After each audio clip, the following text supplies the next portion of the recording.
अस्सलाम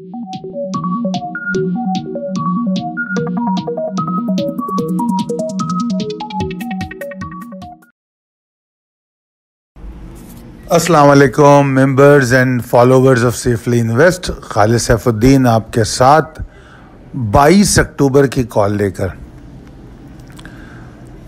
सब में पहले हम डिस्कस करेंगे अपने आज के सेशन को, जो रैप अप सेशन है।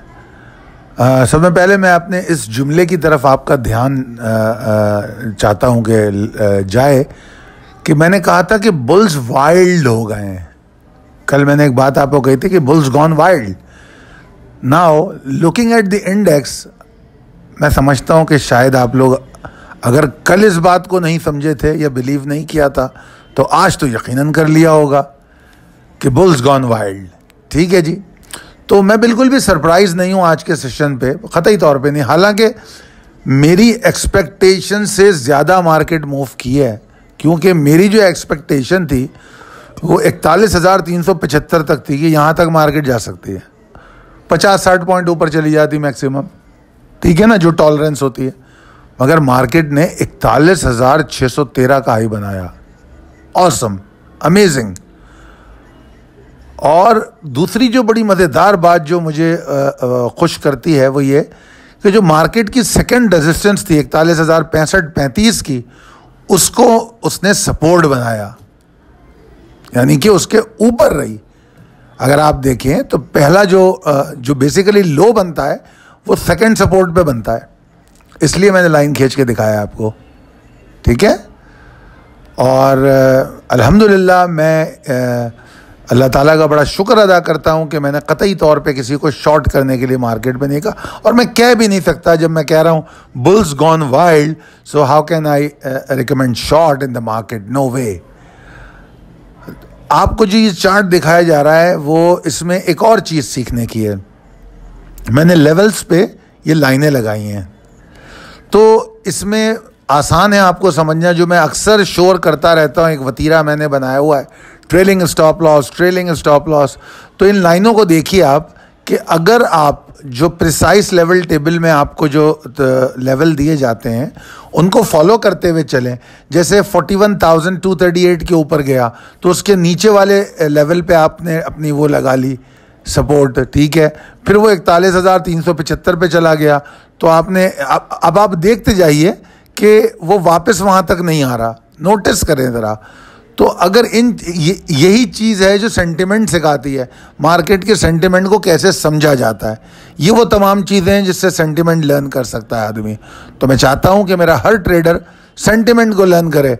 मतलब किसी भाई के पीछे ना चले कि पूरा दिन वो टेंशन में है कि व्हाट्सएप ग्रुप पे कोई मैसेज मिले तो मैं कुछ बाय करूं या माल बेच दूं या माल ख़रीद लूं। नहीं, वो अपने फैसले खुद करे। ये उसके पैसे हैं, ये उसकी बड़ी मेहनत की कमाई हुई आमदनी है जिसको वो यहाँ पर इन्वेस्ट कर रहा है। ठीक है ना, तो ये चार्ट मैं इसलिए देता हूँ कि आप लोग ये समझ सकें। खैर बहरहाल अगेन थोड़ा सा कॉन्टेक्स्ट से बाहर हो गया मैं। आगे चलते हैं। इंडेक्स जो है 579 पॉइंट्स के इजाफे के साथ बंद हुआ। ये मज़ीद इजाफा है, कल भी हमने एक अच्छा खासा इजाफा देखा था। 23.35% वॉल्यूम्स हम कल के सेशन के मुकाबले में ज़्यादा रहे। फॉरेन एंड लोकल इन्वेस्टर्स ने आज सेलिंग की है, मगर लोकल फंड्स के बहुत अच्छे इन्फ्लोज हैं। तो ओवरऑल सेशन वाज गुड। अब चलते हैं हम अपने ट्रेनिंग एंड डेवलपमेंट प्रोग्राम की तरफ। जनाब, मैंने 4 स्टेशंस का प्रोग्राम लॉन्च कर दिया, क्योंकि जिस वक्त हम कराची का प्रोग्राम की बात कर रहे थे तो हमारे पास बेइंतहा मैसेजेस आ रहे थे कि हमारे शहर में भी हो, हमारे शहर में भी हो। तो जनाब अब मैं चाहता सिर्फ ये हूँ कि कोशिश करके नवंबर के पहले हफ्ते, दूसरे हफ्ते में मैं फ़ारिग हो जाऊँ, पहले हफ्ते में फ़ारिग हो जाऊँ इन तमाम स्टेशन से, क्योंकि हम अब अपने फोर्थ क्वार्टर के फाइनल क्वार्टर के में चल रहे हैं। तो हमें बहुत ज़्यादा फोकस और टारगेट करना है अपने रिटर्न्स पे। तो मेरी आप लोगों से गुजारिश है कि जो भी जिनको इन सिटीज़ से ताल्लुक़ है, इस्लामाबाद, पेशावर, लाहौर, फैसलाबाद, वो काइंडली राब्ता करें और जल्द से जल्द इसको एनरोल करें, क्योंकि इसके बाद फिर हमारा निकलना दोबारा जल्दी नहीं होता। और हम जो पाकिस्तान में लोग हैं उनके लिए जूम पे सेशन नहीं करेंगे। जूम पे सेशन हम नहीं करेंगे क्योंकि हमारा इंटरैक्टिव सेशन होता है, तो हम सिर्फ और सिर्फ अगर जूम पे सेशन कर पाएंगे तो हम, क्योंकि पहले ये एक वो कर चुके हैं कोशिश, तो हम इसीलिए ख़ास तौर पे विज़िट कर रहे हैं। हमारा पहला सेशन जो है वो लाहौर में है 31 अक्टूबर को, दूसरा सेशन फैसलाबाद में है 1 नवंबर को। उसके बाद वाला जो वीकेंड है उसमें मेरे ख्याल में 7 तारीख बनती है इस्लामाबाद की और 8 तारीख बनती है पेशावर की। ठीक है, तो ये फुल डे सेशन है। इसके अंदर मतलब आप सुबह आएंगे, फिर हमारे साथ ही लंच करेंगे, नमाज़ पढ़ेंगे और फिर शाम की चाय पिएंगे, फिर जाएंगे आप। तो ये पूरा दिन आप हमारे साथ रहेंगे और इंशाअल्लाह ताला आप जब वापस जाएंगे तो उसके बाद आपको जो मैंने बताया है कि इसमें हम आपको अपनी 1 हफ्ते की कॉल्स भी फ्री देंगे ताकि आप उसको इम्प्लीमेंट करना सीख सकें। और प्लस ये कि जो कोर्स कर रहा होगा वो हमारे एजुकेशनल ग्रुप पे आ जाता है। जब एजुकेशनल ग्रुप पे आ जाता है तो फिर वो हमेशा हमारे साथ रहता है, मतलब उसको कभी भी दिक्कत कोई पैदा होती है ट्रेडिंग के हवाले से तो हम उसको सपोर्ट करते हैं। और तीसरी बात यह है कि हम अगर आपके पास, आपके शहर में हमारा अगले साल आना हो या अगले 2 साल बाद भी आना हो और आपने ये कोर्स हमारे साथ किया हुआ है तो आप नेक्स्ट टाइम जो है चाहें तो फ्री ज्वाइन कर सकते हैं अगर आप रिफ़्रेश होना चाहते हैं। ये एक अजीब व गरीब ऑफ़र है जो सेफली इन्वेस्ट हमेशा देता है, आज से नहीं 2011 से। इसकी वजह यह है कि safely invest truly believe on learn before you earn. हम चाहते हैं कि आप सीख समझ के काम करें। अच्छा जनाब, अब बात करते हैं हम न्यूज़ की स्लाइड पर बात कर लेते हैं। सबसे पहले इसमें इंटरनेशनल न्यूज़ की बात है तो इस पर ज़्यादा मुझे रोशनी डालने की ज़रूरत नहीं है। हिकमत यार साहब कह रहे हैं ने कुछ बात की है इस पर। मेरे लिए अहम ये है कि ऑयल जो है वो कुछ प्रेशर में है यकीनी तौर पे, और उसकी वजह जो है threat of corona virus and lockdown है कि अगर लॉकडाउन दोबारा होता है तो ऑयल की जो यूजेज है वो कम हो सकता है, तो फिर सप्लाई बढ़ जाएगी, तो मसला हो जाएगा। तो फिर एक इशू इसमें ये पाया जाता है। अच्छा, लोकल न्यूज़ जो हमारे लिए अहम होती है उसमें पहले इमरान खान साहब हमारे प्राइम मिनिस्टर कहते हैं कि Pakistan current account balance recorded at 73 million surplus in सितंबर। मगर साथ ही एक और ख़बर भी है, circular debt jumps 30% to 2.15 trillion in final year 20। Interbank market rupee, अच्छा रुपी तो कंटिन्यू स्ट्रेंथन कर रहा है माशाल्लाह से डॉलर के ख़िलाफ़। और आप अगर एक और बात देखें, जो लोग कमोडिटीज़ में काम करते हैं, फॉरेक्स में करते हैं, उनके तो इल्म में होगा कि इनफैक्ट डॉलर इंडेक्स भी नीचे आ रहा है। डॉलर जो है सिर्फ पाकिस्तान का रुपी स्ट्रेंथन नहीं कर रहा, डॉलर इंडेक्स नीचे गिर रहा है क्योंकि अगर आप यूरोपियन मार्केट में देखेंगे तो वहाँ भी डॉलर में गिरावट देखी जा रही है। अच्छा, country to face serious gas shortage in winter, नई बात नहीं है, हर विंटर में होता है, ख़ास तौर पे पंजाब में तो बहुत मसला होता है। ₹63 billion construction projects enrol under amnesty scheme, माशाल्लाह अच्छी बात है। अच्छा, मुझे बहुत सारे लोगों ने कहा कि हेस्कॉल पे बात करें क्योंकि हेस्कॉल की 2-3 खबरें जो हैं गर्दिश में है। देखिए जनाब, हेस्कॉल में जो हम लोग जो कॉल दे रहे थे तो उसमें मैं बार बार ये कहता रहा कि ये हाई रिस्क कॉल है, उसको रेड मार्क भी किया मैंने, जो हमारी स्क्रिप्ट कॉल आती है। और मैंने ये कहा कि हम इसको इस्तेमाल करेंगे इंट्राडे स्पेकुलेशन में, कि अगर वो स्पेकुलेट कर रही है, मूव कर रही है तो हम भी साथ मूव करेंगे। हम उसको घर लेके नहीं जाएंगे, हम उसको पोर्टफोलियो में नहीं रखेंगे, होल्ड नहीं कर रहे हम कोई उम्मीदें नहीं लगा रहे 22। और शायद कल की जो आज के लिए जो कल रात को आपको कॉल भेजी गई है उसमें ख़ास तौर पे मैंने ये जुमला कहा है कि कोई भी आदमी ये बातें मुझे ना सुनाए कि हैश कॉल 25 हो जाएगा, 20 हो जाएगा, 50 हो जाएगा। सीधे सीधे कॉल है, ये टारगेट है, निकलो यहाँ पे, ये स्टॉप लॉस है, यहाँ पे निकल जाओ, स्टॉप लॉस को स्ट्रिक्टली ट्रेल करो और बाहर आ जाओ। और मुझे काफ़ी सारे मेंबर्स बताते भी जा रहे थे कि हमने बाय किया, हम प्रॉफिट में निकल गए। ठीक है, बहुत अच्छी बात है, रख के इसको घर ले जाना तो था ही नहीं, इसके इश्यूज़ हैं। अब आज इसमें 2-3 खबरें हैं, ठीक है ना। खबरों की अथेंटिसिटी अभी मुझे नहीं पता। एक खबर की जो सोर्स थी थोड़ी सी अथेंटिक मुझे लग रही थी, तो वो मैंने आपके साथ शेयर की है कि हैस्कॉल का मार्केटिंग लाइसेंस खैबर पख्तूनख्वा में सस्पेंड हो गया है, ठीक है ना। तो ये एक खबर मुझे एक नज़र आई। और वैसे तो ओवरऑल जो गर्दिश कर रही है वो और भी टोटल सस्पेंशन की बातें भी हो रही हैं, but I don't know about it. मगर हमारा मौक़िफ़ तो जो है, देखिए हम तो हमारी कॉलें सारी टेक्निकल होती हैं, तो अगर वो टेक्निकली मूव कर रहा होता है तो हम उसके लेवल दे देते हैं आपको कि यहाँ से इसमें एंटर हो जाओ, यहाँ निकल जाओ, ठीक है ना। और अगर वो वहाँ नहीं जा रहा, हम एंटर नहीं हो रहे, स्टॉप लॉस हमारे पास मौजूद है, प्रॉफिट टारगेट मौजूद है।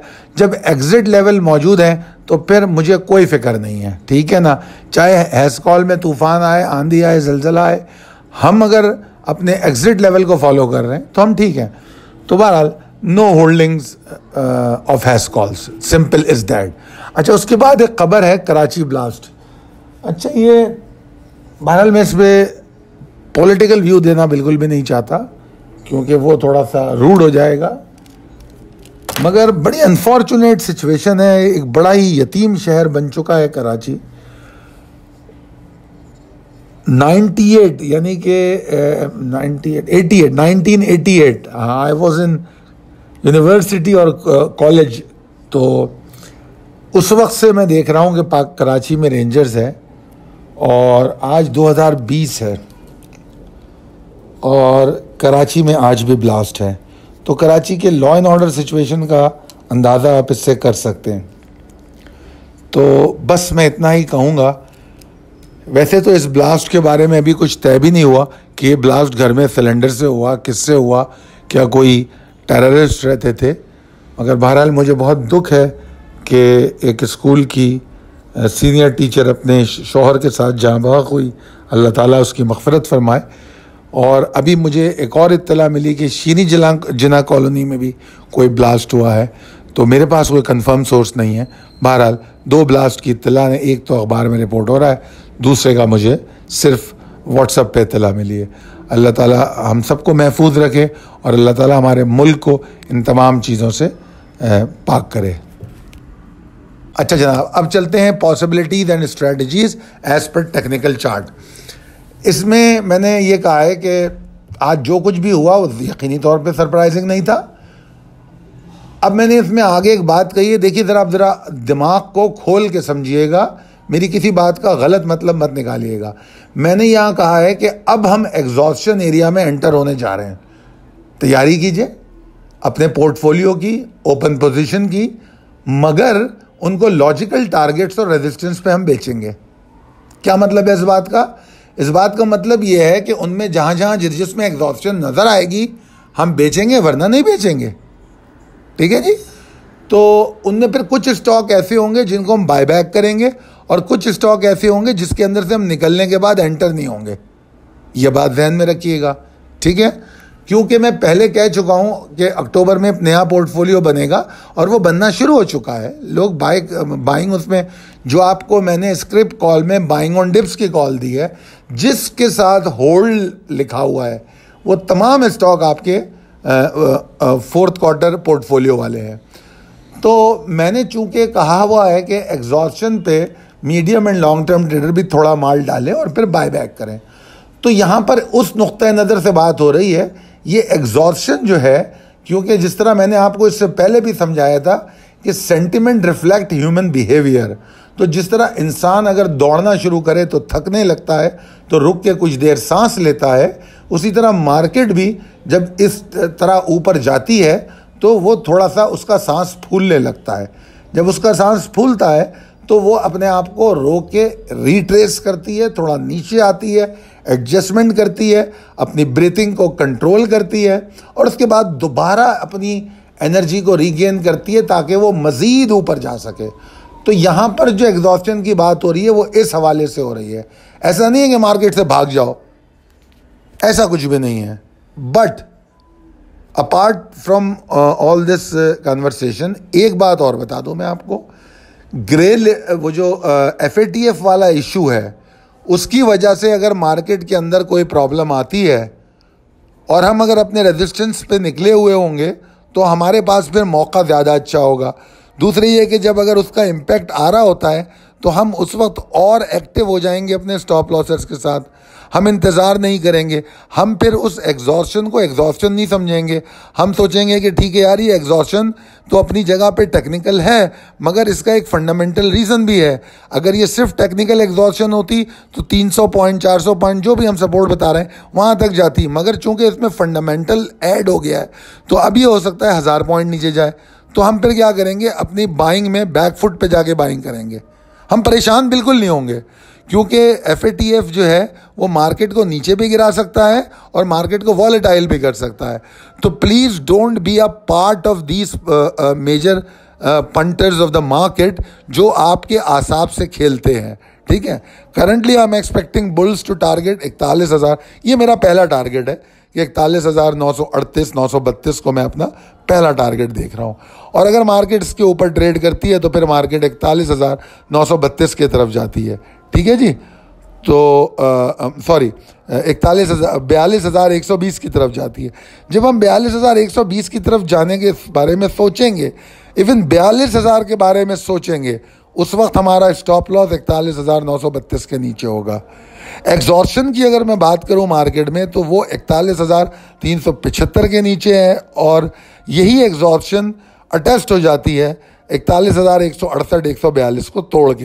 तो थोड़ी सी एग्जॉर्शन तो कोई बड़ी बात नहीं है, और प्री ओपनिंग की एग्जॉर्शन को तो मैं मानता ही नहीं, उसको मैं सिर्फ इग्नोर करता हूं, तो उसकी मैं बात नहीं कर रहा। अगर इंडेक्स अच्छा, एक और बात याद रखिएगा, ये जो मैंने एग्जॉर्शन कहा 41,375 के नीचे, ये एग्जॉर्शन अगर मार्केट यहाँ से नीचे जाए तब एग्जॉर्शन है। अब क्या हो कि अगर मार्केट कल ऊपर जाए और मेरे टारगेट अचीव करे और फिर वापस आए तो फिर एग्जॉर्शन कहाँ होगा, वहाँ उस वक्त एग्जॉर्शन किसी दूसरे लेवल से होगा। वो लेवल कौन सा होगा वो मैं आपको कल मिड डे कॉल में, जो 12 और 1 के दरमियान आपको दी जाती है दोपहर को, मैं उसमें अपडेट करूँगा इंशाअल्लाह ताला। मैं दुआ करता हूँ कि आप बेहतरीन ट्रेड करें, मेरे लिए भी दुआ फरमाइए। मेरे चैनल को सब्सक्राइब कीजिए, बेल आइकॉन को हिट कीजिए और अपने दोस्तों में इस कॉल को शेयर कीजिए ताकि वो भी मुस्तफ़ीद हो सकें। बहुत शुक्रिया। खालिद सैफुद्दीन को इजाज़त दीजिए। अल्लाह हाफ़िज़।